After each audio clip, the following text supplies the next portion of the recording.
Assalamualaikum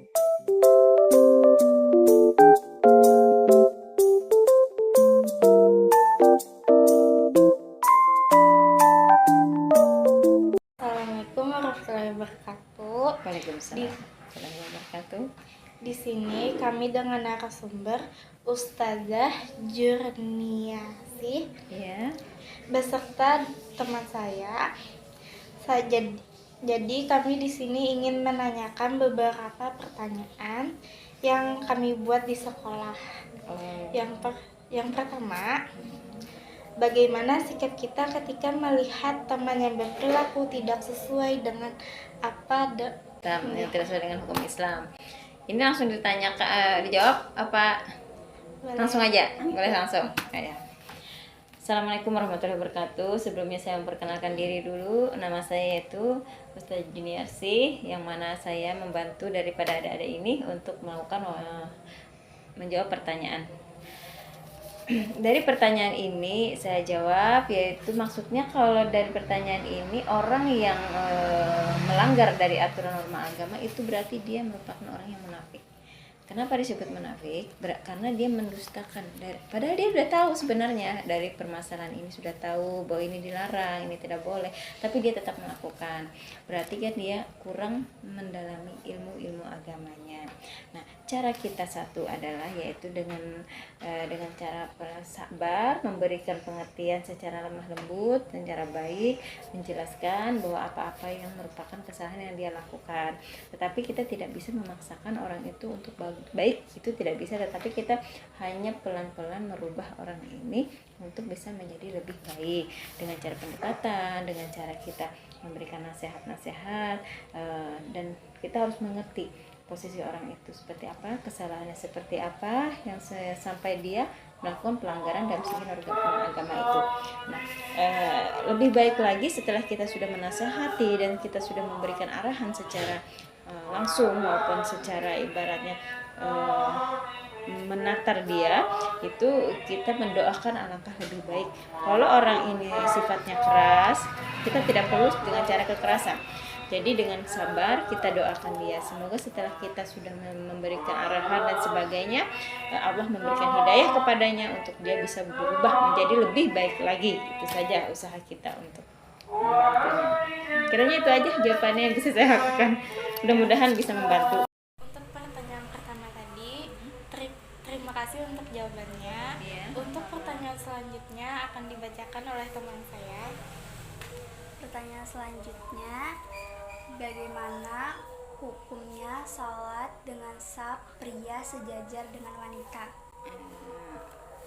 Masalah saf. Kalau masalah saf ini banyak pendapat tuh berbeda-beda, tetapi kalau kita mengikuti kita Indonesia, memang kadang ada perbedaan seperti ini. Kalau saf antara laki-laki dan perempuan itu sebenarnya harusnya dipisah, karena kan kita perempuan itu kita tidak boleh, bukan muhrim berdekatan.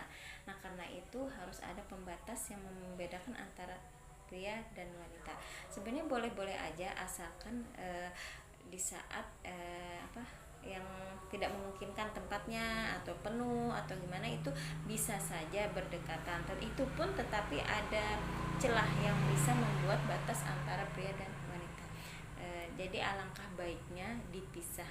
Tapi kalaupun harus berdekatan, mungkin di saat yang memang tidak bisa lagi untuk dipisah, mungkin ya tidak mengapa gitu. Nah, hukumnya sih boleh. Bahkan alangkah baik kita di sini mengikuti apa-apa yang sudah aturan di Indonesia, alangkah baiknya dipisah untuk membedakan antara laki-laki, karena kita bukan muhrim itu tadi. Nah, itu aja jawabannya, kira-kira bisa membantu. Mudah-mudahan. Terima kasih untuk pertanyaan kedua. Selanjutnya untuk pertanyaan ketiganya dibacakan ini lagi. Di sini saya akan bertanya lagi, bagaimana adab untuk bertamu ke rumah orang yang non-muslim? Adab bertamu sebenarnya kalau untuk silaturahim itu tidak apa-apa. Malah mungkin Rasulullah pun di zaman mungkin tidak melarang, karena kita sebagai sosial ibaratnya kan, itu terjalinlah suatu silaturahim antara baik itu non muslim ataupun muslim. Jadi dibolehkan saja asalkan tujuannya jelas untuk silaturahim, bukan untuk hal-hal yang sifatnya menjurus ke agama. Nah, jadi paham maksudnya tuh, kalau misalnya untuk menengok yang sakit atau misalnya berkunjung di waktu istilahnya bertamu lah secara tidak mengusik masalah hukum agama itu aja. Insya Allah mungkin tidak dilarang karena kita menjalin silaturahim aja antara satu dengan yang satunya supaya tetap erat jalinan hubungan antara baik itu tetangga atau masyarakat sehingga tidak ada perpecahan. Itu aja. Mungkin itu aja bisa dijawab. Masih mudah-mudahan jelas. Terima kasih untuk pertanyaannya, untuk jawabannya. Untuk pertanyaan selanjutnya dibacakan teman saya yang satunya. Baik, mengenai pertanyaan keempat, mengapa di dalam agama Islam tidak diperbolehkan untuk berpacaran? Nah, di sini kalau hukum pacaran itu kalau dari Islam memang kuat karena ta'aruf biasanya kan kalau untuk ta'arufnya orang Islam itu tidak seperti zaman sekarang yang kebarat-baratan. Kalau sekarang ini sudah masuk ala kebarat-baratan, mereka sudah mensahkan segala hubungan. Kadang Islam itu melarang, kenapa? Karena takut terjadi suatu perzinahan, dimana kita sebagai wanita itu banyak sekali hal-hal yang dilarang. Apalagi kalau berpacaran ini sifatnya anak zaman sekarang sudah mengenal masalah kayak internet segala macam, itu bisa dilihat semua di situs-situsnya. Jadi takutnya di Islam itu terjadi perzinahan, terjadi dengan mata pun itu bisa jadi zina, dengan ibaratnya tatapan, dengan perbuatan sikap-sikap remaja zaman sekarang itu semua bisa jadi zina dibilangnya. Karena itu Islam hukumnya ta'aruf itu ada perkenalan yang mempunyai batas-batas norma-norma di dalam agama yang harus dipakai. Jadi tidak sembarangan. Makanya kenapa Islam melarang sekali untuk berpacaran. Sebenarnya pacaran itu positif, asal bisa melakukan dengan positif, mungkin Islam tidak melarang. Tapi karena ada yang dari luar kebarat-baratan yang menghalalkan segala cara dalam berpacaran, itulah Islam yang melarang. Jadi di situ Islam hukumnya kuat bahwa pacaran dilarang. Takutnya terjadi zina. Karena perempuan Islam muslimah yang baik itu semua di dalam tubuhnya itu adalah aurat, terkecuali mata. Itu pun kalau hukumnya kuat lagi, mata itu sampai ditutup. Nah, saking kuatnya. Nah, karena batas-batas tertentu sudah ada muslim itu. Nah, itu aja mungkin bisa. Terima kasih untuk jawabannya. Dan selanjutnya ditanyakan oleh dia lagi.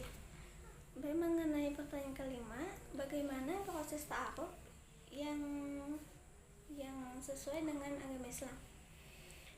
Ini sepengetahuan saya saja ya, mungkin lebih banyak lagi ilmu saya tidak seberapa lah yang dibanding saja yang lainnya. Kalau ta'arufnya sebenarnya itu ada perkenalan, maksudnya tidak yang selalu seperti zaman sekarang yang berpacaran jalan bareng atau bertemu di mana atau berkenalan di mana. Kalau ta'arufnya sebenarnya itu adalah memperkenalkan diri masing-masing gitu aja antara keluarga atau gimana, tetapi tidak bertemu mereka hanya kalaupun bertemu mereka menjaga pandangan mereka tuh tidak pernah memandang, misalkan laki-laki dan perempuan tidak pernah berpandangan, dia menunduk.